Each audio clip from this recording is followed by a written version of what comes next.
തീർച്ചയായും. അപ്പം വിജയേട്ടൻ ഇപ്പോൾ ഇതിന്റെ ആട് 3 ഇറങ്ങുന്നു എന്ന് പ്രേക്ഷകരിലേക്ക് എത്തുമ്പോൾ തന്നെ ഓൾറെഡി ഒരു എക്സൈറ്റ്മെന്റ് ഉണ്ട്, പ്രേക്ഷകർക്ക് ഉണ്ടാകുന്ന ഒരു എക്സൈറ്റ്മെന്റ് ഉണ്ട്. ഇപ്പം ഓരോ ക്യാരക്ടറിനെ റീഇൻട്രൊഡ്യൂസ് ചെയ്യുമ്പോൾ ഉണ്ടാകുന്ന ഒരു നിങ്ങൾ ചെയ്ത പ്രൊമോഷൻ രീതി എല്ലാം ഡിഫറെന്റ് ആണ്. ഇപ്പൊ ട്രെയിലർ ഇറങ്ങിയ സമയത്ത് എന്റെ ഫസ്റ്റ് പോസ്റ്റർ ഒക്കെ ഇറങ്ങിയ സമയത്ത് ഇത് ആട് 3 എന്താണ്, വിന്റേജിലോട്ടാണ് പോകുന്നത്, എന്താണെന്ന് ഒരു ഗ്രാഫ കിട്ടുന്നില്ല. ട്രെയിലർ ഇറങ്ങിയപ്പോൾ വേറൊരു എല്ലാം കൺഫ്യൂസ് ചെയ്ത് എന്താണ് ശരിക്കും പ്രേക്ഷകർ ആട് 3 എക്സ്പെക്ട് ചെയ്യുന്നത്? ഒരു ഫൺ റൈഡ് ആണോ? തീർച്ചയായും. കാരണം ഇന്നലെ ട്രെയിലർ കണ്ടു കഴിഞ്ഞപ്പോൾ തന്നെ ആളുകൾക്ക് മനസ്സിലായത് നമ്മുടെ രാജാവിൻ്റെ ക്യാരക്ടറൈസേഷൻ ഒരു പ്രത്യേക ഘട്ടത്തിലെത്തുമ്പോൾ നിങ്ങൾ കണ്ടതാണ്. നമ്മുടെ സിനിമയുടെ സ്വഭാവം പൂർണ്ണമായും വെളിവാക്കുകയാണ്. അപ്പോൾ ഇത് കണ്ടപ്പോൾ തന്നെ ഒരുപാട് ഇൻട്രസ്റ്റിംഗ് ആയിട്ടുള്ള തിയറീസ്, സ്പെക്യുലേഷൻസ്, അങ്ങനെ ഒരുപാട് കാര്യങ്ങൾ ഓൺലൈനിൽ ഫ്ലോട്ട് ആവുന്നുണ്ട്. എന്നാലും ഏറെക്കുറെ നമ്മൾ പറയാൻ ആഗ്രഹിച്ചത് തന്നെയാണ് ആളുകൾക്ക് മനസ്സിലായിരിക്കുന്നത്. നിങ്ങൾക്കത് ആദ്യത്തെ സെക്ഷൻ ഓഫ് പോസ്റ്റേഴ്സിൽ നിന്നൊക്കെ തന്നെ നിങ്ങൾക്കൊരു ക്ലൂ കിട്ടിയിട്ടുണ്ടാവും. ഒരു കാലഘട്ടത്തിൻ്റെ കഥ കൂടിയുണ്ട് നമ്മുടെ ആട് 3-ൽ. ഇത്തവണ നമ്മൾ ഒരു ടൈം ലൈനും കൂടി കൂടുതൽ അവതരിപ്പിക്കുന്നുണ്ട്. അത് നിങ്ങൾക്ക് ഏകദേശം മനസ്സിലായി കാണും. അപ്പം മറ്റൊരു ടൈം ലൈനിൽ ഒരു ഭൂതകാലത്തിൽ എന്ന് വിളിക്കാവുന്ന ഒരു കാലത്തിൽ ഇവരുടെ ലുക്ക് ആൻഡ് ഫീലുള്ള മറ്റൊരു കൂട്ടം പുതിയ ക്യാരക്ടേഴ്സ്, ഒരു ആട് 1-ൽ എങ്ങനെ ഷാജി പാപ്പനും സർബത്ത് ഷമീറും അറക്കലവും ഒക്കെ വന്നോ അതുപോലെ ഒരു കൂട്ടം ആളുകൾ കൂടി നമ്മുടെ ആടിൻ്റെ യൂണിവേഴ്സിലേക്ക് വരികയാണ്. ആക്ച്വലി ആട് സിനിമാറ്റിക് യൂണിവേഴ്സ് എന്ന് നമ്മൾ പറഞ്ഞൊരു തമാശയ്ക്ക് പറഞ്ഞു തുടങ്ങിയതാണെങ്കിലും ഇപ്പം ഒരു 6-7 പുതിയ ക്യാരക്ടേഴ്സിൻ്റെ അഡീഷൻസോടുകൂടി നമ്മുടെ യൂണിവേഴ്സ് ഒന്നും കൂടി വലുതായിരിക്കുകയാണ്. നിങ്ങൾക്ക് അവരെ വേണമെങ്കിൽ മറ്റൊരു ടൈം ലൈനിൽ ജീവിച്ചിരുന്ന അല്ലെങ്കിൽ ജീവിക്കുന്ന ഒരേ രൂപസാദൃശ്യമുള്ള ആളുകൾ എന്ന് വിളിക്കാം, അല്ലെങ്കിൽ പുനർജന്മങ്ങൾ എന്ന് വിളിക്കാം. എങ്ങനെയാണെങ്കിലും നമ്മുടെ പടത്തിലേക്ക് ഒരു ടൈം ലൈൻ കൂടെ ആഡ് ചെയ്യപ്പെടുകയാണ്. ബേസിക് ഫ്ലേവറിലൊന്നും ഒരു മാറ്റമില്ല. നമ്മുടേത് ഹ്യൂമർ പടം തന്നെയാണ്. അത് നിങ്ങൾ കണ്ടതാണ് ട്രെയിലറിൽ. പിന്നെ scale, canvas, scope, production value എല്ലാം നമ്മൾ ഒന്ന് അപ്ഗ്രേഡ് ചെയ്തിട്ടുണ്ട്. പിന്നെ ഒരുപാട് കൂടുതൽ ഒരുപാട് കൂടുതൽ അപ്ഗ്രേഡ് ചെയ്തിട്ടുണ്ട്. അത് കഥ ആവശ്യപ്പെട്ടതുകൊണ്ടാണ്. കാരണം ഒരു ഭയങ്കര ഇൻട്രസ്റ്റിംഗ് ആയിട്ടുള്ള ഒരു സിനിമയായിരിക്കും ആട്. നമ്മുടെ സിനിമയുടെ സ്ലാസ്റ്റിക് സ്വഭാവം നിലനിർത്തിക്കൊണ്ട് തന്നെ നമ്മൾ ഫാൻറ്റസി എലമെന്റുകൾ ചേർത്തുകൊണ്ട് ചെറുതായിട്ടൊന്ന് എപ്പിക് ഫാൻറ്റസി എന്ന് വിളിക്കാവുന്ന ഒരു രൂപത്തിലേക്കാണ് ഇത്തവണ ആട് പ്രസന്റ് ചെയ്യപ്പെടുന്നത്. ആടിൻ്റെ 3-ാം ഭാഗം ഒരു വ്യത്യസ്തമായൊരു സിനിമ അനുഭവമായിരിക്കും. ഒരു വ്യത്യസ്തമായൊരു കോമഡി സിനിമയായിരിക്കും. വിജയ് ചേട്ടാ, അതേപോലെ ഇപ്പം ടൈറ്റിൽ നിന്ന് ആട് 3 1 ലാസ്റ്റ് റൈഡ് പാർട്ട് 1 എന്നാണ്. അതായത് ഒരു പാർട്ട് 1 ഓൾറെഡി അനൗൺസ് ചെയ്ത് അതൊരു പ്രൊഡ്യൂസറിനെ സംബന്ധിച്ചുണ്ടാകുന്ന ഒരു പ്രോമിസ് അല്ലെങ്കിൽ ഒരു വിശ്വാസം എന്ന് പറയുന്നത് ചെറിയൊരു കാര്യമില്ലേ? ഓൾറെഡി ഒരു പടം അത് പ്രേക്ഷകൻ എടുക്കോ ഇല്ലയോ, വിജയിക്കോ ഇല്ലയോ എന്ന് പറയാതെ ഇതിനൊരു പാർട്ട് 2 ഉണ്ട്, വന്നിരിക്കും എന്ന് ഒരു പ്രോമിസ് കൊടുക്കുന്ന ചെറിയൊരു കാര്യമില്ല. അപ്പോൾ ആ കോൺഫിഡൻസ് ഞാൻ ആട് 1 ഇറങ്ങിക്കഴിഞ്ഞാൽ ആട് 2 ചെയ്തപ്പോൾ ചെയ്തിരുന്നല്ലോ. അന്നും ഇതേ ചോദ്യം ചോദിച്ചിരുന്നു. ആട് 1 ഒരു ബോക്സ് ഓഫീസ് പരാജയമായിരുന്നിട്ട് ആട് 2 എങ്ങനെയാണ് ഇറക്കുന്നതെന്ന് നമ്മളോട് മീഡിയ മാത്രമല്ല തിയേറ്ററുകാർ ചോദിച്ചു, ഇൻഡസ്ട്രി ചോദിച്ചു. അതേ കോൺഫിഡൻസ് തന്നെയാണ് ആട് 3 ഇറങ്ങുമ്പോൾ പാർട്ട് 2 ഈ ഫ്രാഞ്ചൈസി അല്ലെങ്കിൽ ഈ ക്യാരക്ടേഴ്സിനെ മലയാളികൾ, ലോകമെമ്പാടുമുള്ള മലയാളികൾ ഒന്നടങ്കം സ്വീകരിച്ചിട്ടുള്ളതാണ്. അപ്പോൾ അതിൽ ആ ഫ്ലേവറും നമുക്കറിയാം, ഓഡിയൻസ് എന്താണ് പ്രതീക്ഷിക്കുന്നത്. നേരത്തെ മിഥുൻ പറഞ്ഞ പോലെ ഇതിൽ ആ ക്യാരക്ടേഴ്സിനോടൊപ്പം തന്നെ അവർ തന്നെ പെർഫോം ചെയ്യുന്ന, വേണമെങ്കിൽ പുനർജന്മം എന്ന് വിളിക്കാം, അല്ലെങ്കിൽ അതേ ടൈം ലൈൻസ്, പണ്ടത്തെ ടൈം ലൈൻസിൽ ജീവിച്ചിരുന്ന വേറൊരു ക്യാരക്ടേഴ്സ് എന്ന് വിളിക്കാം. അത് ഓരോരുത്തരുടെ ഇമാജിനേഷൻ പോലെ ഇത് ചെയ്യാവുന്നതാണ്. അപ്പോൾ ആട് 2-ൻ്റെ ആട് 1 കഴിഞ്ഞ് ആട് 2-ലേക്ക് ഞങ്ങൾ വരുമ്പോൾ ഞങ്ങൾക്ക് മനസ്സിലായ ഒരു കാര്യം, ഈ ക്യാരക്ടേഴ്സിനെ ആളുകൾ ജനങ്ങളോട് സ്വീകരിച്ചു കഴിഞ്ഞു. അപ്പോൾ മനസ്സുകൊണ്ട് സ്വീകരിച്ചു കഴിഞ്ഞപ്പോൾ അവർക്ക് ഇഷ്ടപ്പെടുന്ന രീതിയിൽ ആ ക്യാരക്ടേഴ്സിനെ നമ്മൾ ഒരു കഥയോടൊപ്പം അല്ലെങ്കിൽ ഹ്യൂമർ ഫ്ലേവറോടൊപ്പം കൊണ്ടുവന്നാൽ മലയാളികൾ സ്വീകരിക്കുമെന്നുള്ള ഉറപ്പ് ഉള്ളത് കൊണ്ടാണ് ആട് 2 അത് ജനങ്ങൾ 2 കൈ നീട്ടി സ്വീകരിച്ചു. ആട് 3-ലേക്ക് വരുമ്പോൾ നേരത്തെ മിഥുൻ പറഞ്ഞ പോലെ ഇതിൻ്റെ സ്കെയിൽ വലുതാണ്. ഇതിലൊരു കുറച്ചും കൂടെ ഡെപ്തുള്ള ഒരു സ്റ്റോറി ഉണ്ട്. അപ്പം മറ്റത് ഇപ്പം ആട് 1-ൽ മിഥുൻ പറയുന്നതായിരിക്കും കറക്റ്റ്, നീലക്കുടി വരും. അപ്പം എന്താണ് ഇതിൻ്റെ വ്യത്യാസം എന്ന് ചോദിച്ചാൽ, ഇപ്പോൾ ആട് 1-ൽ നമ്മളൊരു പെട്ടിയിലടച്ച നീലക്കൊടുവേലിക്ക് പിന്നാലെ ഓടി. ആട് 2-ൽ നമ്മളൊരു പെട്ടിയിലടച്ച ഒരു കമ്മട്ടത്തിൻ്റെ പിന്നാലെ ഓടി. ആട് 3-ലും ആ ഓട്ടം പാപ്പനും സംഘവും തുടർന്നുകൊണ്ടേ ഇരിക്കുന്നു. 2 ടൈം ലൈനിൽ ചിലപ്പോൾ ഓടിയെന്ന് വരും. ഇത്രേ ഉള്ളൂ വ്യത്യാസം. ബേസിക്കലി ആ പഴയൊരു ടൈം ലൈൻ സൃഷ്ടിച്ചെടുക്കാൻ ഇത്തിരി കഷ്ടപ്പെട്ടു. അത് നിങ്ങൾക്ക് കാണുമ്പോൾ മനസ്സിലാവും. ആ കോൺഫിഡൻസ് തന്നെയാണ് പാർട്ട് 3 എടുക്കാനും. നമുക്കിപ്പോൾ പാർട്ട് 2 എന്തെങ്കിലും പോരായ്മകളുണ്ടെന്ന് ജനങ്ങൾ പറഞ്ഞാൽ ഞങ്ങൾ ഈ ഫ്രാഞ്ചൈസി എന്ന് പറയുന്നത് അടുത്ത പാർട്ടിൽ കണ്ടിന്യൂ ചെയ്യുന്നു എന്നുള്ള ഉറപ്പ് നൽകുന്നത് കഥ, അത് സിനിമ കാണുമ്പോൾ നിങ്ങൾക്ക് മനസ്സിലാവും അതെന്തുകൊണ്ടാണ് അങ്ങനെ പറയുന്നതെന്ന്. അത് ആദ്യം ഞങ്ങൾ പറയാതിരുന്നത് ഈ ഓൺലൈൻ മീഡിയയിൽ ഒരുപാട് കഥകൾ വരട്ടെ ഓരോന്നോരോന്നായിട്ട് വരട്ടെ എന്ന് പറഞ്ഞിട്ട് നമുക്ക് ട്രെയിലർ ഇറങ്ങി കഴിഞ്ഞിട്ട് അതിലൂടെ അത് ജനങ്ങളിലേക്ക് എത്തിക്കാം എന്നിട്ട് അതിൻ്റെ കൂടെ ഭാഗമായിട്ടാണ് ഈ മീറ്റ് ആൻഡ് ഗ്രീറ്റ് ഞങ്ങൾ വെച്ചത്. അതേപോലെ തന്നെ ഇത് ഇറങ്ങുന്ന റിലീസ് ദിവസം തന്നെ 2 പടങ്ങൾ ഇറങ്ങുന്നത്. അത് 2 ഹെവി പടങ്ങൾ തന്നെയാണ്. ടോക്സിക് ഉണ്ട്, ദുരന്തവും ഉണ്ട്. അപ്പോൾ എങ്ങനെയാണ് അതിനെ ഇപ്പോൾ തിയേറ്റേഴ്സിന്റെ എണ്ണം ഇപ്പോൾ പ്രേക്ഷകർ ഏതിനെ കയറുമെങ്കിൽ ഏതറിയാം ഒരു ടെൻഷൻ ഉണ്ടാവുമല്ലോ? അല്ല, ഇതുപോലൊരു സീസൺ മലയാളത്തിൽ വളരെ കുറച്ച് സീസണുകളിലേ ഉള്ളൂ. ഇതുപോലൊരു സീസണിൽ വേറെ പടങ്ങൾ ഉണ്ടാവില്ല എന്ന് വിചാരിക്കാൻ മാത്രം ഒരിക്കലും അങ്ങനെ ഒരാളല്ലോ. അപ്പൊ എന്തായാലും പടങ്ങൾ ഉണ്ടാവും. 2 അന്യഭാഷാ ചിത്രങ്ങൾ വരുന്നു. അതിലൊരെണ്ണം ഫസ്റ്റ് പാർട്ട് ഹിറ്റായ സിനിമ തന്നെയാണ്. വേറൊരെണ്ണം അതേപോലെ ഓൾ ഇന്ത്യ ലെവലിൽ ഇറങ്ങുന്ന ഒരു മാസ് സിനിമയാണ്. പക്ഷേ ആട് എന്ന് പറയുന്നത് മലയാളികളുടെ സ്വന്തം ഫ്രാഞ്ചൈസിയാണ്. മലയാളികൾ കഴിഞ്ഞ 8 വർഷത്തിൽ ഞാൻ ഏറ്റവും കൂടുതൽ കേട്ടിട്ടുള്ള ചോദ്യം ആട് 3 എന്ന് വരും എന്നുള്ളതാണ്. അതിനുള്ള ഉത്തരവുമായി ഞങ്ങൾ വരികയാണ്. നിങ്ങൾ ചോദിച്ച ചോദ്യത്തിനുള്ള ഉത്തരമാണ്. അപ്പോൾ അത് നിങ്ങളുടെ ഉത്തരവാദിത്തമാണ്.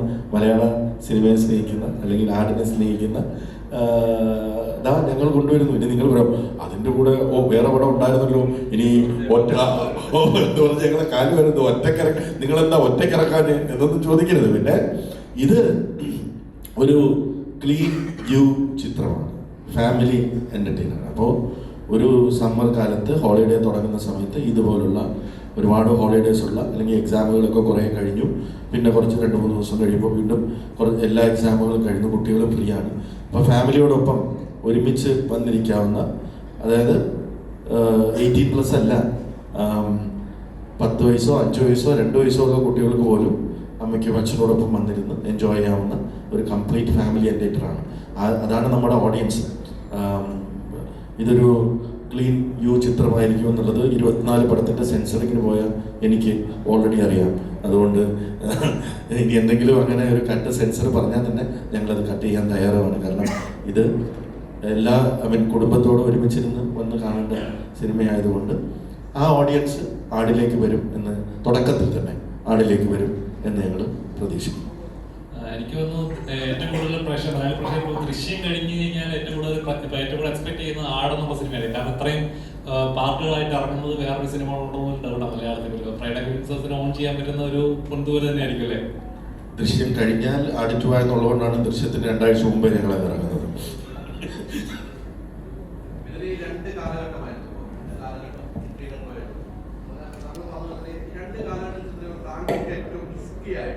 ഡയറക്ടർ എന്ന നിലയിലേക്ക് തോന്നിയത് എന്തായിരിക്കും? 2 കാലഘട്ടവും 2 രീതിക്കാണ് ചിത്രീകരണം. കുറെ ദിവസങ്ങൾ ഉണ്ടായിരുന്നു. ആ ഏറ്റവും റിസ്ക് ഏതായിരുന്നു ആ 2 കാലഘട്ടം ഷൂട്ട് ചെയ്യുമ്പോൾ താങ്കൾക്ക് ഡയറക്ടർ എന്ന നിലയിലേക്ക് സ്ക്രിപ്റ്റ് എഴുതുമ്പോഴും? തീർച്ചയായും എഴുതുമ്പം നമുക്കങ്ങനെ കാലഘട്ടങ്ങളുടെ ഡിഫറൻസ് വലുതായിട്ട് ഫീൽ ചെയ്യില്ല. കാരണം ഹ്യൂമർ 2 കാലഘട്ടത്തിലും വർക്കൗട്ട് ആക്കുക എന്നുള്ള ഫോക്കസേ നമുക്ക് ഉണ്ടാവുള്ളൂ. പക്ഷെ ഇത് എക്സിക്യൂഷനിലേക്ക് കടക്കുമ്പോഴാണ് നമ്മൾ ചലഞ്ചസ് നേരിടുക. കാരണം ഒരു 10-25 കുതിരകളൊക്കെ സിംഗിൾ ഫ്രെയിമിൽ വരിക എന്ന് പറഞ്ഞാൽ, ഞാനങ്ങനെ കുതിരകളൊന്നും ഇതിനും ഒരുപാട് വെച്ച് ഷൂട്ട് ചെയ്തിട്ടില്ല എന്ന് തന്നെ പറയാം. അപ്പോൾ പെട്ടെന്ന് നമ്മളൊരു വലിയ ഒരു എപ്പിക് സെറ്റപ്പിലേക്ക് ചെല്ലുമ്പം അത് റിയലി ചലഞ്ചിങ് ആണ്. കാരണം 5-6 ഷോട്ടുകളൊക്കെ മാത്രം എടുക്കാൻ പറ്റുന്ന ദിവസം ആക്ടേഴ്സ് ഹോഴ്സ് റൈഡിങ് പഠിക്കണം. അങ്ങനെ ഒരു കൂട്ടം ആക്ടേഴ്സ് ഭാഗത്തൊക്കെ കൂടി ഇരിക്കുന്നുണ്ട്. അവരൊക്കെ ഹോഴ്സ് റൈഡിങ് പഠിച്ച് അത് ഇവരുമായിട്ട് കുതിരകൾ സെറ്റാവണം. അതിനിടയിൽ മഴ പെയ്യുന്നു. അങ്ങനെ ഒരു ഇപ്പം ഞങ്ങളൊരു 130ഓളം ദിവസം ഷൂട്ട് ചെയ്തത് ഏകദേശം 10 മാസത്തോളം എടുത്താണ്. മഴ ഒരു വലിയ ചലഞ്ചായിരുന്നു. ഇട്ട സെറ്റുകൾ കുറേ നശിച്ചുപോയി. പക്ഷെ അതെല്ലാം മറികടന്നുകൊണ്ട് നമ്മളിപ്പോൾ റിലീസിന് തയ്യാറെടുത്ത് നിൽക്കണം. അപ്പോൾ ഓഫ് കോഴ്സ് ഭൂതകാലം ഷൂട്ട് ചെയ്തപ്പോൾ, പാസ്റ്റ് ടൈം ലൈൻ ഷൂട്ട് ചെയ്തപ്പോൾ ഭയങ്കര ബുദ്ധിമുട്ടുകളുണ്ടായിരുന്നു, ചലഞ്ചിങ് ആയിരുന്നു. അറ്റ് ദ സെയിം ടൈം ഭയങ്കര കമ്പല്ലിങ് സിനാരിയോ ആയിരുന്നു. കാരണം നമ്മൾ ഇതുവരെ ചെയ്തിട്ടില്ലാത്ത ഒരു ഏരിയ എക്സ്പ്ലോർ ചെയ്തപ്പം എല്ലാവർക്കും അതൊരു കൗതുകമായിരുന്നു. ആ കൗതുകമാണ് നമ്മൾ ട്രെയിലറിൽ കാണുന്ന പാസ്റ്റ് ടൈം ലൈൻ വരുമ്പോൾ ആ വിഷ്വൽസിൻ്റെ പ്രൊഡക്ഷൻ വാല്യൂ, ക്വാളിറ്റി എന്നൊക്കെ പറയുന്നത്. എല്ലാവരും നമ്മുടെ DOP ആണെങ്കിലും നമ്മുടെ പ്രൊഡക്ഷൻ ഡിസൈനർ ആണെങ്കിലും കോസ്റ്റ്യൂം ആണെങ്കിലും എല്ലാവരും അതിനുവേണ്ടി ആത്മാർത്ഥമായി പ്രൊഡക്ഷൻ ടീമിൻ്റെ കൂടെ ജോലി ചെയ്തിട്ടുണ്ട്. അതുകൊണ്ട് തന്നെ അത് ഷൂട്ടിംഗ് ഇത്തിരി ബുദ്ധിമുട്ടായിരുന്നു. ബട്ട് സ്റ്റിൽ അപ്പം അത് എൻ്റർടൈൻമെൻറ്റ് ആക്കാനായിരുന്നു ഞങ്ങൾ ഈ കഷ്ടപ്പാടുകൾക്കിടയിലും ശ്രമിച്ചുകൊണ്ടിരുന്നത്. പിന്നെ 150 രൂപ കൊടുത്ത് സിനിമ കാണുന്ന പ്രേക്ഷകരെ സംബന്ധിച്ചിടത്തോളം എല്ലാ സിനിമയ്ക്കും ഒരേ കഷ്ടപ്പാട് തന്നെയാണ്. ബട്ട് ചലഞ്ചിങ് ഓഫ് കോഴ്സ് ഇതായിരുന്നു ഭൂതകാലം ഷൂട്ട് ചെയ്യലായിരുന്നു. ഈ 2 കാലഘട്ടത്തിൽ പറഞ്ഞതുപോലെ നമുക്ക് ചിരിക്കണം അല്ലേ, പ്രേക്ഷകർ ചിരിപ്പിക്കാനാണ് 2 കാലഘട്ടവും ഉപയോഗിക്കുന്നത് ഈ സിനിമയിൽ പറഞ്ഞത്. അപ്പൊ അതിന്റെ 2 കാലഘട്ടത്തിൽ മീറ്ററിന്റെ കാര്യത്തിലൊക്കെ ഒരു ശ്രദ്ധ ഡയറക്ടറും നിങ്ങളെല്ലാവരും ശ്രദ്ധിക്കേണ്ടായിരുന്നു. അത്തരം ഒരു ശ്രദ്ധ ഏതിലായിരിക്കും ഏറ്റവും കൂടുതൽ വേണ്ടി വന്നിരുന്നത്? അവരുടെ നമുക്ക് ചിരിക്കണം, 2 കാലഘട്ടം ചിരിക്കാൻ പറ്റുമെന്ന് പറയുന്നത്. അപ്പൊ കറക്റ്റ് ആയിരിക്കും മീറ്റർ പോകേണ്ട, കറക്റ്റ് മീറ്ററിൽ തന്നെ പോകണം. അതിൽ ഏറ്റവും ശ്രദ്ധ ചെലുത്തിയത് ഏതിലായിരിക്കും? അതിൽ ഭൂതകാലത്തിലെ കോമഡികൾക്ക് ഭാഷാപരമായ ചില പരിമിതികൾ വരും. നമ്മളിവിടെ അടിക്കുന്ന പോലത്തെ നമ്മുടെ മോഡേൺ സ്ലാങ് ഉപയോഗിച്ചിട്ട് നമുക്ക് അവിടെ എളുപ്പത്തിൽ ഒരു സാധനം പറഞ്ഞ് ഫലിപ്പിച്ച് രക്ഷപ്പെടാൻ പറ്റില്ല. അപ്പം അവിടെ നമ്മൾ ചിലപ്പം കൊളോക്കിയൽ അന്ന് കാലത്ത് ഉപയോഗിച്ചിരുന്ന മലയാളം പറഞ്ഞാൽ ചിലപ്പോൾ ഇന്നത്തെ കാലത്ത് ആൾക്ക് മനസ്സിലായില്ല എന്ന് വരും. അങ്ങനെ ഒരു അപകടം ഉണ്ടായിരുന്നു. അപ്പോൾ അന്നത്തെ കാലത്ത് ഭാഷ എന്ന് പറയുന്ന സാധനത്തിന് ഏറ്റവും സിമ്പിളായിട്ട് ക്രാക്ക് ചെയ്തിട്ട് സംസാര ഭാഷയിലേക്ക് ആക്കി, എന്നാൽ ആ ഒരു ഡിഫറൻസ് ഫീൽ ചെയ്യണമല്ലോ. ആ ഡിഫറൻസ് ഫീൽ ചെയ്ത് ഹ്യൂമർ ക്രിയേറ്റ് ചെയ്യാൻ വേണ്ടി എല്ലാവരും കഷ്ടപ്പെട്ടിട്ടുണ്ട്. കാരണം പറയുന്ന ഹ്യൂമറൊക്കെ റിജക്റ്റ് ആയിക്കൊണ്ടിരിക്കും. കാരണം ആ കാലത്ത് നമുക്ക് പറയാൻ പറ്റില്ല. അപ്പം അതിൻ്റെ ഭാഷയെല്ലാം ഒരു അല്പം പഴയ കാലത്തേക്ക് വെച്ച് അതൊരു സംസാര ഭാഷയാക്കി മാറ്റി. അങ്ങനെ ഇപ്പം അദ്ദേഹം ചെയ്യുന്ന കഥാപാത്രത്തിൻ്റെ പേര് എഞ്ചിനീയർ വറീദ് മാപ്പിള എന്നാണ്. വറീദ് മാപ്പിളയ്ക്ക് ഒരു കാരണവശാലും സർബത്ത് ഷമീർ പറയുന്ന പോലെ ആ ഭാഷാ പ്രയോഗം തന്നെ പറ്റില്ല. അപ്പം അത് ഇദ്ദേഹം ആസ് ആൻ ആർട്ടിസ്റ്റ് ഇദ്ദേഹം പറയുന്ന ഹ്യൂമറുകൾ നമ്മൾ പലതവണ പറഞ്ഞു നോക്കി, അത് നമ്മൾ നാട്ടുകാർക്ക് മനസ്സിലാവുകയും വേണം. അപ്പം അങ്ങനെ ഒരു ചിത്രീകരണ സമയത്ത് അങ്ങനെ ഭാഷാപരമായ ചില എന്താ പറയുക ഇൻട്രസ്റ്റിംഗ് ആയിട്ടുള്ള ട്രീറ്റ്മെന്റുകൾ നമ്മൾ കഷ്ടപ്പെട്ട് പിടിച്ചിട്ടുണ്ട്. അത് ഭാഷകളുടെ വ്യത്യാസമാണ്. ഈ വിജയബാബു കഴിഞ്ഞ ദിവസം എന്റെ ഇന്റർവ്യൂ പറഞ്ഞു, ജയസൂര്യ ഒരു ബുക്കുമായിട്ടാണ് വരുന്നത്, കുറെ കാര്യങ്ങൾ എഴുതിയാണ്, പക്ഷെ ഒരു കാരണവശാലും മിഥുനത് സമ്മതിക്കില്ല. അങ്ങനെയാണ് നിങ്ങൾ നമ്മളോട് എന്തെങ്കിലും സംസാരിക്കുന്നത്, പിന്നെ എന്തെങ്കിലും ആട്ടെ എന്നുള്ള രീതിയിലേക്കുള്ള സംസാരത്തിൽ വരും. അതെങ്ങനെയായിരുന്നു? ആ എക്സ്പീരിയൻസ് എങ്ങനെയായിരുന്നു? ജയേട്ടൻ ഭയങ്കരമായിട്ട് ഹ്യൂമർ സിനിമ ചെയ്യാൻ ഭയങ്കര ഇഷ്ടമുള്ളതാണ്. അപ്പം ജയേട്ടൻ ഒരുപാട് കാലം പല പ്ലാറ്റ്ഫോമുകളിൽ ഹ്യൂമർ ചെയ്തിട്ടുള്ളത് കൊണ്ട് ഒരു ഹ്യൂമർ സിറ്റുവേഷനെ ഇപ്പം നമ്മൾ ഹ്യൂമർ സിറ്റുവേഷൻ 10 രീതിയിലൊക്കെ വേണമെങ്കിൽ നമുക്ക് ക്രാക്ക് ചെയ്യാം. അങ്ങനെ ഒരു 6 or 7 രീതി ക്രാക്ക് ചെയ്യാൻ ശ്രമിക്കുന്ന ഒരാളാണ് ജയേട്ടൻ. അപ്പം സ്വാഭാവികമായും അദ്ദേഹത്തിന്റെ ക്യാരക്ടറിൽ വെച്ച് ഒരുപാട് ഹോംവർക്കുകളൊക്കെ ആയിട്ടാണ് വരിക. എന്നിട്ട് അത് അവിടെ വന്ന് നമ്മളിങ്ങനെ റിഹേഴ്സ് ചെയ്ത് അതിനകത്ത് ഏറ്റവും നല്ലതെന്ന് തോന്നുന്നതാണ് നമ്മൾ എടുക്കുക. അപ്പം അത് ജയേട്ടൻ ആട് 1 മുതൽ നമ്മൾ പിന്തുടരുന്ന ഒരു രീതിയാണ്. ഒരു ഹ്യൂമർ സിനിമ ഇനിയിപ്പോൾ ചേട്ടൻ വരികയാണെങ്കിൽ ചേട്ടൻ അത് പ്രിപ്പയർഡ് ആയിട്ട് ചേട്ടൻ ഒരുപാട് കൗണ്ടേഴ്സ് ഉണ്ടാവും. അതിനകത്ത് ചിലപ്പം നല്ല സാധനങ്ങൾ തിയേറ്ററിൽ രസകരമായിട്ട് വർക്കൗട്ട് ആവുന്ന സാധനങ്ങൾ നമ്മൾ ഫിൽട്ടർ ചെയ്തെടുക്കും. അപ്പോൾ ചേട്ടനോട് വർക്ക് ചെയ്യാന്നുള്ളത് അങ്ങനത്തെ ഒരു മൂഡിലാണ് പോകുന്നത്. ഗ്യാങ്ങിലുള്ളവരുടെ കഥാപാത്രങ്ങളായിട്ട് ഓരോരുത്തർക്ക് ഓരോ ഗ്രാഫ് ഉണ്ട്. അപ്പം ചിലർക്ക് ഓവറായിട്ട് എക്സ്പ്ലോർ ചെയ്യാൻ പറ്റില്ല, ചിലർക്ക് നല്ലോണം എക്സ്പ്ലോർ ചെയ്യാൻ പറ്റുമായിരിക്കും. അപ്പം ഇപ്പോൾ ആട് 1-ലുള്ളവരുടെ കഥാപാത്രങ്ങൾ ആട് 2-ലേക്ക് വന്നപ്പോൾ ഇച്ചിരി ഗ്രാഫ് കൂടി. അപ്പോൾ അബുവിന്റെ കഥാപാത്രമായാലും എല്ലാം അങ്ങനെ. അപ്പൊ ആട് 3-ലേക്ക് വരുമ്പോൾ എത്രത്തോളം വ്യത്യാസമുണ്ടോ ഓരോ കഥാപാത്രങ്ങൾ? ഇച്ചിരി എക്സ്പ്ലോർ ചെയ്യാനുള്ള സ്പേസ് കൂടുതലാണോ കുറയാണോ? എക്സ്പ്ലോർ ചെയ്യാനുള്ള സ്പേസ് കൂടിയിട്ടുണ്ട് ഇത്തവണ ട്രെയിലറിൽ പ്രാതിനിധ്യം കണ്ടതുപോലെ സാത്താൻ സേവറിന്റെ ഏരിയ കുറച്ച് കൂടിയിട്ടുണ്ട്. ആ ക്യാരക്ടർ കഥയിൽ നിർണായകമായ ഒരു ഏരിയയിൽ പുള്ളിൻ്റെ സീനുകളുണ്ട്. പിന്നെ ക്യാപ്റ്റൻ ക്ലീറ്റസിന്റെ ഏരിയ കുറച്ചും കൂടി എക്സ്പ്ലോർ ചെയ്തിട്ടുണ്ട് 2 കാലത്തിലും. പിന്നെ സ്വാഭാവികമായും പടത്തിന് ആട് 2-നേക്കാൾ റൺ ടൈമുള്ള പടമായിരിക്കും. അപ്പം തന്നെ നമുക്ക് ക്യാരക്ടർ എക്സ്പ്ലോറേഷനൊക്കെ കുറച്ചും കൂടി സമയം കൊടുത്തിട്ടുണ്ട്. പിന്നെ ഷാജി പാപ്പനും സംഘവും ഡ്യൂഡും സംഘവും എല്ലാം മാറ്റമില്ലാതെ തുടരുന്നു. ഈ കാലത്തും എല്ലാ കാലത്തും പ്രത്യേകിച്ച് ഒരു ഗതിയും പരഗതിയും ഇല്ലാതെ അവർ തുടർന്നുകൊണ്ടേയിരിക്കുന്നു. നിങ്ങൾ ട്രെയിലറിൽ കണ്ട പോലെ അവരുടെ ബേസിക് ക്യാരക്ടർ അതാണ്. അത് മാറുക എന്നുള്ളത്, അത് മാറുന്നിടത്ത് ആട് ഫ്രാഞ്ചൈസ് അവസാനിക്കുകയാണ്. ഷാജി പാപ്പൻ എന്ന് രക്ഷപ്പെടുന്നു അന്ന് ആട് അവസാനിക്കും. അപ്പോൾ അവര് രക്ഷയില്ലാതെ തന്നെ തുടർന്നുകൊണ്ടേയിരിക്കുന്നു. രക്ഷപ്പെടുത്തില്ല. അതുപോലെ ഒരു സമയത്ത് ഒരു വാർത്ത കേട്ടു, ആട് 3D-യിലാണ് ഇറങ്ങുന്നത്. അപ്പൊ ആ രീതിയിൽ എന്തെങ്കിലും ചർച്ച വന്നിരുന്നോ, അതോ അത് മാറ്റിയതാണോ? കറക്റ്റ് ആട് 3D ചോദിക്കലും സൈജുവേട്ടനോട് വന്നിരുന്നു. അദ്ദേഹമായിരുന്നു അദ്ദേഹമായിരുന്നു ആട് 3D ചെയ്യാന്നുള്ള പ്ലാൻ വെച്ചത്. ആക്ച്വലി അങ്ങനെ ഒരു പ്ലാൻ ഉണ്ടായിരുന്നു, ആലോചന ഉണ്ടായിരുന്നു. പക്ഷെ സിനിമ ഇത്രയും വലുതായി മാറിയതിനു ശേഷം അതിന്റെ പോസ്റ്റ് പ്രൊഡക്ഷൻ എടുക്കാൻ പോകുന്ന ഒരു സമയം അത്യാവശ്യം ദൈർഘ്യമുള്ളതാണ്, ലെങ്തി പ്രോസസ്സാണ്. അപ്പോൾ പിന്നെ എപ്പിക് ഫാന്റസിയിലേക്ക് നമ്മൾ മാറിക്കഴിഞ്ഞപ്പം ആ ഒരു കോംപ്ലിക്കേഷൻ കൂടി നമ്മൾ ഈ പറഞ്ഞ പോലെ ആ ടൈം എന്ന് പറയുന്ന ഒരു സാധനം ഉണ്ടല്ലോ, 3D കൺവേർഷന് വേണ്ടി മൊത്തം അതിനി തൽക്കാലം വേണ്ടാന്ന് പിന്നീട് തീരുമാനിക്കായിരുന്നു. ഇനീഷ്യലി അങ്ങനെ ഒരു പ്ലാൻ ഉണ്ടായിരുന്നു. അന്ന് സിനിമ ഇത്ര വലുതല്ലായിരുന്നു. റൈറ്റിംഗ് സ്റ്റേജിൽ നമ്മളൊരു ബേസിക് സ്ട്രക്ചറേ ആയിട്ടുണ്ടായിരുന്നുള്ളൂ. പിന്നെ നമ്മുടെ ഷൂട്ടും എല്ലാം നീണ്ടുപോയപ്പോൾ 3D എന്നുള്ള പ്ലാൻ സ്വാഭാവികമായും നടക്കാതെ വന്നു. പിന്നെ അത് ഡ്രോപ്പ് ചെയ്തു.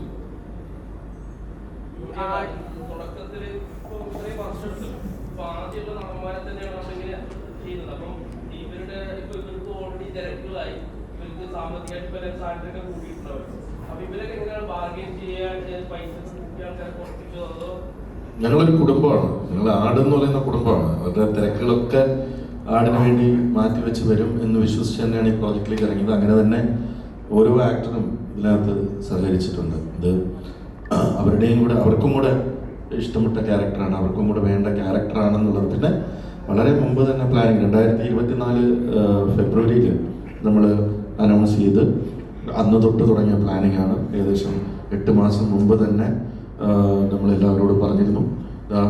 ആ ഇരിക്കുന്ന സൈജു കുറുപ്പ് ഏകദേശം 4 പടം, ഇന്ന് മലയാളത്തിലെ ഏറ്റവും തിരക്കുള്ള നായക നടന്മാരിൽ ഒരാളാണ്.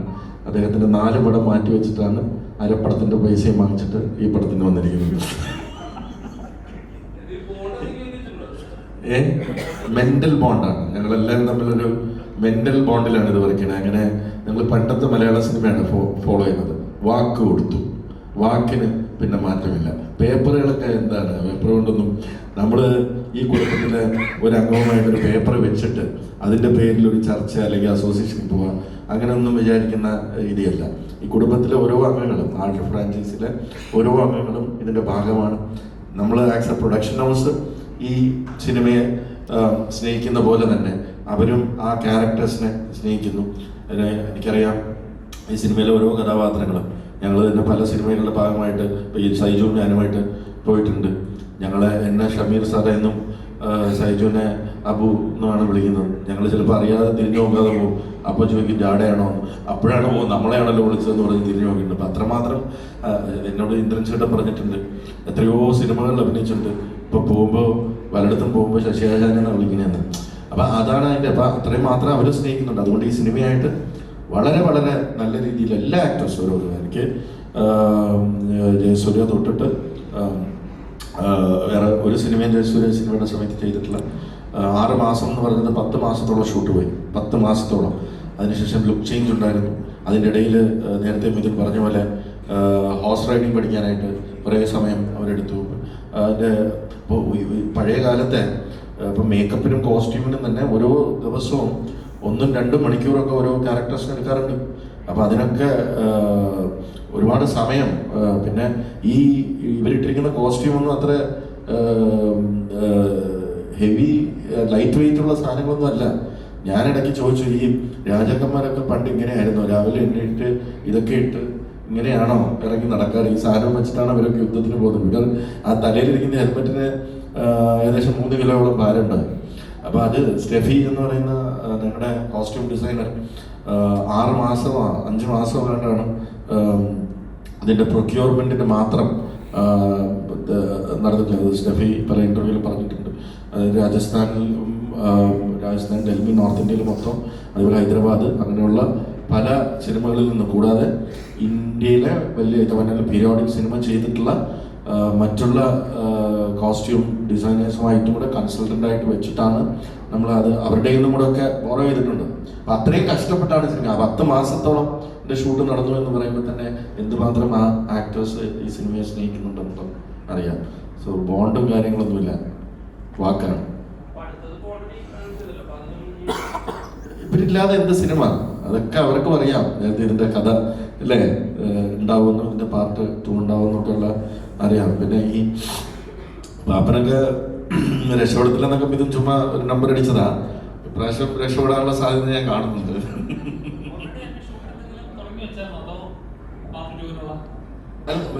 അല്ല, ഷൂട്ട് നമ്മൾ ഫ്രഷ് ആയിട്ട് അത് ചെയ്യുള്ളൂ.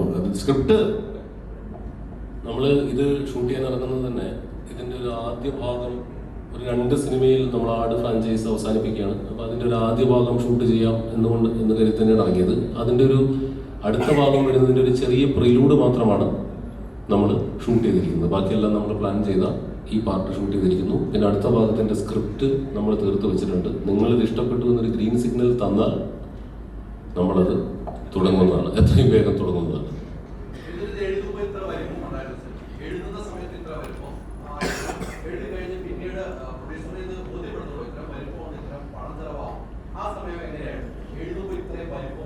ഇത്രയും വലിയൊരു, അതായത് ഇപ്പൊ നേരത്തെ പറഞ്ഞ ശമ്പളത്തിന്റെ കാര്യമൊക്കെ വന്നല്ലോ, നെഗോസിയേഷന്റെ കാര്യമൊക്കെ എല്ലാവർക്കും വാരിക്കോരി ശമ്പളം കൊടുത്തേക്കാന്നൊക്കെ കരുതിയാണ് നിർമ്മാതാവ് വരുന്നത്. പക്ഷെ സ്ക്രിപ്റ്റ് വായിച്ചു കഴിഞ്ഞപ്പോഴാണ് ആ പ്ലാനെല്ലാം തകിടം പറഞ്ഞത്. കാരണം ബഹുഭൂരിപക്ഷ ശമ്പളവും നമുക്ക് സ്ക്രീനിലേക്ക് കാണിക്കാൻ ആവശ്യമായി വന്നു. അപ്പോൾ ആ വലിപ്പം നമ്മൾ എഴുത്തിൽ തന്നെ ഉണ്ടായിരുന്നു. അപ്പോൾ അത് ഷൂട്ട് ചെയ്ത് തുടങ്ങിയപ്പോൾ അതിങ്ങനെ ചലഞ്ചിങ് ആവും നമുക്കറിയാമായിരുന്നു. അതുകൊണ്ടാണ് നമ്മൾ വിജയചേട്ടൻ വേണുചേട്ടനെ കൂടി പ്രൊഡക്ഷനിലേക്ക് കൊണ്ടുവരുന്നത്. കാരണം അങ്ങനെ ഒരു സ്കോപ്പുള്ള ഒരു വലിയ സംരംഭമാണ് ആട് 3.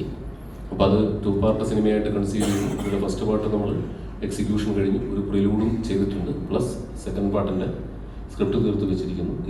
ഇതിൻ്റെ സ്വീകരണത്തിനനുസരിച്ച് നമ്മൾ അതിൻ്റെ ഷൂട്ടിങ്ങിലേക്ക് കടക്കുന്നതാണ്.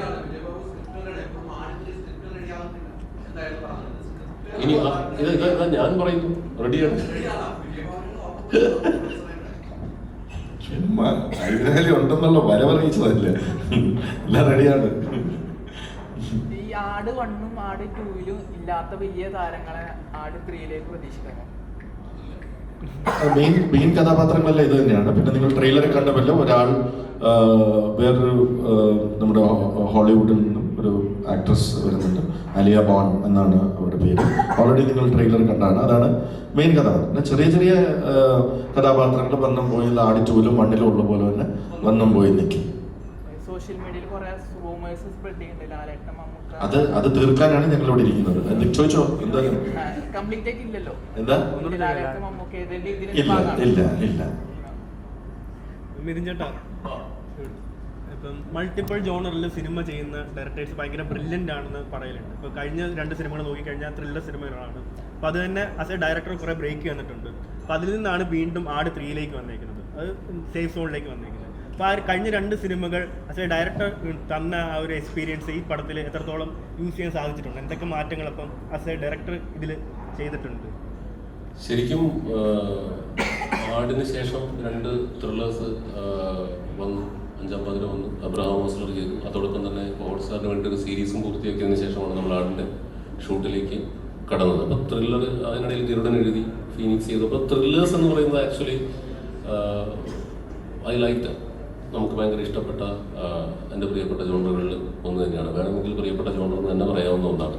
പക്ഷേ ഇപ്പോൾ കോമഡി സേഫ് സോൺ എന്ന് പറയുമ്പോൾ ആക്ച്വലി കോമഡിയാണ് പാട്, ബുദ്ധിമുട്ട്. കാരണം ത്രില്ലർ ചിലപ്പോൾ നമുക്ക് എങ്ങനെയെങ്കിലുമൊക്കെ ത്രില്ലൊക്കെ അടുപ്പിച്ച് ചിലപ്പോൾ രക്ഷിച്ചെടുക്കാനൊക്കെ പറ്റിയേക്കും. പക്ഷേ ഹ്യൂമറിന് നമ്മൾ ഒരു ഹ്യൂമർ സീൻ ക്രിയേറ്റ് ചെയ്തിട്ട് നിങ്ങൾ ചിരിച്ചില്ലെങ്കിൽ പോയി. ഇപ്പോൾ ലോക സിനിമയിൽ ആക്ച്വലി എല്ലാവരും പറയുന്നത് എടുത്തു ഫലിപ്പിക്കാൻ ഏറ്റവും ബുദ്ധിമുട്ടുള്ള ജോണറാണ് കോമഡി. അതെന്തുകൊണ്ടോ ആദ്യം തന്നെ ഓം ശാന്തി ഓശാനിയിൽ തുടങ്ങിയപ്പോൾ അതെ പല ഏജ് ഗ്രൂപ്പിലും പല ഹ്യൂമർ, അങ്ങനെ ഒരുപാട് ചലഞ്ചസ് ഉണ്ട് ഹ്യൂമറിന്.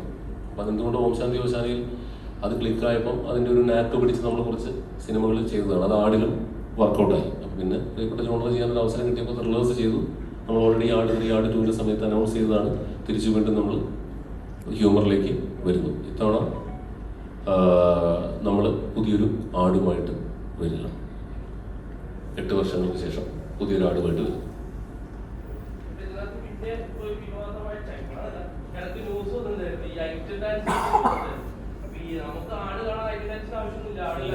ഇല്ല, ശരി, എന്നോട് അത് ഞാൻ നിങ്ങളോട് ചോദിക്കേണ്ട ചോദ്യമല്ലേ. ഇത് ആക്ച്വലി നമ്മൾ ആടിനകത്ത് ഐറ്റം സോങ് എന്ന് പറഞ്ഞൊരു കോൺസെപ്റ്റ് ഇല്ല. നമ്മൾ ഫാമിലി സിനിമ ആയതുകൊണ്ട് നമ്മളൊരു ഡാൻസ് സെറ്റ് ചെയ്യും, ഒരു എന്റർടൈൻമെന്റ് ഡാൻസ്. കഴിഞ്ഞ പ്രാവശ്യം നിക്കോളും സോണലുമാണ് കളിച്ചത്. അതങ്ങനെ ഒരു ഐറ്റം സോങ് പരിപാടിയായിട്ടില്ല. നമ്മളൊരു നന്നായി ഒരു ഹെവി ഡാൻസ് ചിത്രീകരിക്കുക, ആ സോങ് എന്റർടൈൻമെന്റ് ആകുക എന്നുള്ളതാണ് നമ്മുടെ മുഖമുദ്ര. കാരണം ഒരിക്കലും നമുക്കൊരു ഐറ്റം സോങ് വെച്ചിട്ട് നമുക്ക് യു സർട്ടിഫിക്കേഷൻ കിട്ടില്ല. അത് സെൻസർ ബോർഡിന്റെ പാരാമീറ്റേഴ്സിന്റെ ഓപ്പോസിറ്റ് ആണ്. അപ്പൊ ഇതിനകത്ത് നമ്മളൊരു ഡാൻസ് ആണ് ആക്ച്വലി എല്ലാ ആടിലും നമ്മൾ ആട് 2 മുതൽ ഉദ്ദേശിക്കുന്നത്. അപ്പോൾ അത് ഞാൻ രാവിലെ ഒരു ദിവസം കണ്ണൂർ നോക്കുമ്പോൾ സോഷ്യൽ മീഡിയയിൽ നിഖില ഐറ്റം ഡാൻസ് കളിക്കുന്നു എന്ന് പറഞ്ഞ് വലിയ വാർത്ത. അപ്പോൾ എന്നോട് ഡയറക്ടർമാർ സുഹൃത്തുക്കൾ തന്നെ 1-2 പേര് ചോദിച്ചു, നിഖില ഡാൻസ് കളിക്കുന്നുണ്ട്. അപ്പം ഞങ്ങളിതൊന്നും അറിയാതെ ഒരു മൂലയ്ക്ക് ഇരിക്കുകയാണ്. നിഖിലിനോട് ചോദിച്ചപ്പോൾ നിഖില അന്ന് പടം വരട്ടെ പറയാമെന്ന് പറയുകയും ചെയ്തു. ആക്ച്വലി നിഖിലയുടെ ഐറ്റം ഡാൻസ് ഒന്നും ഐറ്റം ഡാൻസ് എന്ന് പറഞ്ഞ കോൺസെപ്റ്റ് തന്നെ ഇല്ല. നമുക്ക് ഡാൻസ് ഉണ്ട്, അത് ഈ പറഞ്ഞ പോലെ ഒരു ആള് വന്ന് നമുക്ക് ഡാൻസ് ചെയ്യുന്നുണ്ട്. ഓഫ് കോഴ്സ് നിഖിലല്ല. എന്താന്ന് വെച്ചാൽ ഒരു സിറ്റുവേഷന് അനുയോജ്യമായിട്ടുള്ള കോസ്റ്റ്യൂം ഇട്ടിട്ടല്ലേ ഡാൻസ്. ഇപ്പം ഒരു കൊള്ളസൊക്കെ ചെയ്തിട്ട് ഡാൻസ് കളിക്കുമ്പോൾ ഭരതനാട്യത്തിന്റെ ഡ്രസ്സ് ഇട്ട് കളിക്കാൻ പറ്റില്ലല്ലോ. അതുകൊണ്ട് നമ്മുടെ ഈ സിനിമയിൽ കഥാപരമായിട്ട് എങ്ങനെയാണോ അത് ചിത്രീകരിക്കേണ്ടത് അങ്ങനെയാണ് ചിത്രീകരിക്കുക. അതിനെ ഐറ്റം ഡാൻസ് എന്നൊന്നും വിശേഷിപ്പിക്കാനായിട്ട് ഞങ്ങളില്ല. അത് നല്ല ഹെവി ആയിട്ടുള്ള ഒരു പെർഫോമൻസ് ഇതിനകത്തുണ്ട്. അത് ആ ക്യാരക്ടർ അല്ലെങ്കിൽ ആ സിറ്റുവേഷൻ അനുയോജ്യമായിട്ട് എങ്ങനെയാണോ ചിത്രീകരിക്കേണ്ടത്, എന്ത് കോസ്റ്റ്യൂമാണ് ഇടുന്നത്, അതാണ് ഇട്ടിരിക്കുന്നത്. മാത്രമല്ല ഇനി അടുത്ത് നമ്മുടെ പ്രൊമോഷൻ മെറ്റീരിയൽ വരാൻ പോകുന്നത് നമ്മുടെ കഴിഞ്ഞ പ്രാവശ്യം വന്ന പോലെ തന്നെ സോങ് ആയിരിക്കും. അപ്പൊ നിങ്ങൾക്ക് കാണാമല്ലോ. അറിയില്ല ചേട്ടാ. വിജയ് ചേട്ടാ, വിജയ് ചേട്ടാ ആട് 3D ഗ്ലാസ് ഒക്കെ വെച്ച് കാണാമെന്ന് പ്രതീക്ഷിച്ചിരിക്കുവായിരുന്നു.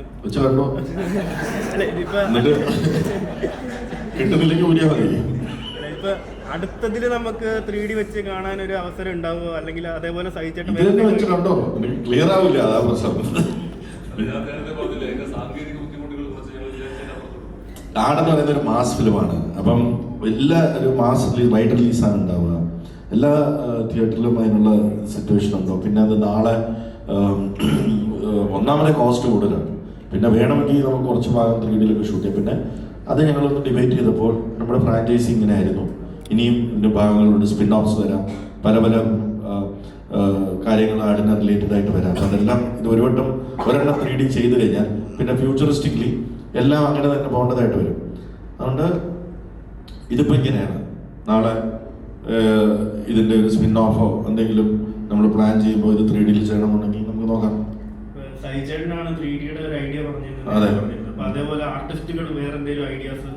ഒരുപാട് ഇതിനകത്ത് ഒരുപാട് നേരത്തെ മൃദം പറഞ്ഞ പോലെ ഒരുപാട് ഇംപ്രവൈസേഷൻ. നിങ്ങൾ ആട് 2-ലും 1-ലും ചിരിച്ചിട്ടുള്ള പല ഹ്യൂമറുകളും അതിന്റെ കോൺട്രിബ്യൂഷൻ വന്നിട്ടുള്ളത് ആക്ടേഴ്സിന്റെ കയ്യിലാണ്. അത് ആഡിൽ നമ്മൾ വിതിൻ ആ ഫ്രീഡം എല്ലാവർക്കും കൊടുക്കാറുണ്ട്. കോൺട്രിബ്യൂഷൻസ് ആ വെൽക്കം. പക്ഷേ നേരത്തെ പറഞ്ഞ പോലെ ആട് 3 എന്ന് പറയുന്നത് ഓൾറെഡി സ്ക്രിപ്റ്റ് ലെങ്ത് കൂടുതലാണ്. നമുക്കറിയാം ലെങ്ത് കൂടുതലാണ്. 100 സീൻ ഉണ്ടെങ്കിൽ ഒരു സീനിൽ 1 മിനിറ്റ് വെച്ച് ഇംപ്രവൈസേഷൻ കയറുമ്പോൾ തന്നെ 100 മിനിറ്റ് കൂടുന്നു. നമുക്ക് തിയേറ്ററിൽ വരുമ്പോൾ ഇതിന് എടുക്കാനുള്ള ഒരു ലിമിറ്റ് ഉണ്ട്. അതുകൊണ്ട് പല കാര്യങ്ങളും നമുക്ക് അങ്ങനെയാണ് ഡിബേറ്റ് ചെയ്യുന്നത്. മോശമായതുകൊണ്ടല്ല, ആക്ടേഴ്സ് പറയുന്ന ചില സജഷൻസ് ഒക്കെ ബ്രില്യൻ്റ് ആണ്. പക്ഷേ ഒന്ന് നമുക്ക് നേരത്തെ പറഞ്ഞല്ലോ ഓരോ ഏജ് ഗ്രൂപ്പിനെ സാറ്റിസ്ഫൈ ചെയ്യുന്ന, ഇപ്പം ഇന്ന് ഒരു 15 വയസ്സുള്ള കുട്ടി സംസാരിക്കുന്ന ഭാഷ അല്ലെങ്കിൽ അവർ എൻജോയ് ചെയ്യുന്ന കോമഡിയുടെ പാറ്റേൺ വേറെയാണ് അവരുടെ. എന്നാൽ 60 വയസ്സ് ഉള്ള ഒരു മുതിർന്ന സിറ്റിസൺ സംസാരിക്കുന്ന അല്ലെങ്കിൽ അവരുടെ ഹ്യൂമർ വേറെയാണ്. ആടിന്റെ ഓഡിയൻസ് ഇത് രണ്ടുമാണ്. 15 വയസ്സും 60 വയസ്സും 70 വയസ്സും. അപ്പൊ അവർക്കും മനസ്സിലാവണം. അപ്പൊ ആ ഒരു ബാലൻസിങ് ആക്ട് കൊണ്ടുവരും. അതിനോടൊപ്പം തന്നെ ആട് 3 ശക്തമായ ഒരു സ്റ്റോറി ഉണ്ട്. ഇപ്പൊ ആട് 1-ല് നീലക്കൊടുവേലിൽ പുറകെ പോയി, ഇതില് ആട് അല്ലെങ്കിൽ കമ്മട്ടത്തിന്റെ പുറകെ പോയി. ഇതിൽ കുറച്ചും കൂടെ ഈ 2 ടൈം ലൈൻ എസ്റ്റാബ്ലിഷ് ചെയ്യാനുള്ള ഒരു സമയവും ആ സ്റ്റോറി എസ്റ്റാബ്ലിഷനും അതും ഞങ്ങൾക്ക് വേണം. അപ്പൊ അതുകൊണ്ടാണ് കോമഡികൾ ഡിബേറ്റ് ചെയ്ത് അതിൽ ആ ബാലൻസിങ് ആക്ട് ചെയ്ത് കറക്റ്റ് ആയിട്ടുള്ള കാര്യങ്ങൾ മാത്രം എടുത്ത് പോയിക്കൊണ്ടിരുന്നത്.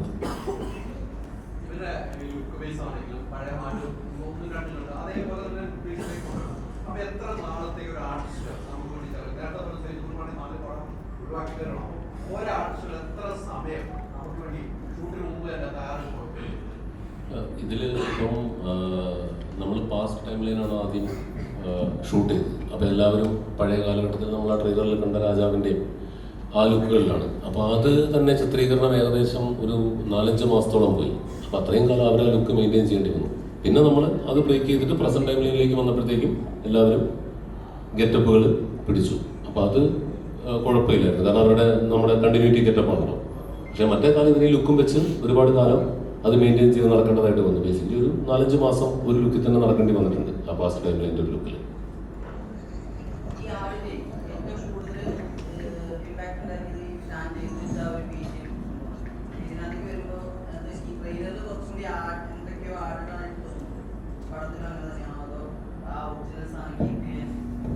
ഒറിജിനൽ സാധനം കീപ്പ് ചെയ്തുകൊണ്ടുള്ള ഒരു മ്യൂസിക് ഡയറക്ഷനാണ് നമ്മൾ പോയിക്കൊണ്ടിരിക്കുന്നത്. പിന്നെ ഓഫ് കോഴ്സ് ചിലയിടങ്ങളിൽ സീൻ എലിവേഷൻ്റെ ഭാഗമായിട്ട് നമ്മൾ ട്രെയിലറിൽ കേട്ട പോലുള്ള ചില ചെറിയ ട്വീക്കിങ്ങുകൾ, മൊത്തത്തിൽ ഒരു റീമിക്സ് പരിപാടിയിലേക്ക് നമ്മൾ പോയിട്ടില്ല, ചില ട്വീക്കിങ്ങുകൾ മാത്രം നമ്മൾ വരുത്തുന്നുണ്ട്.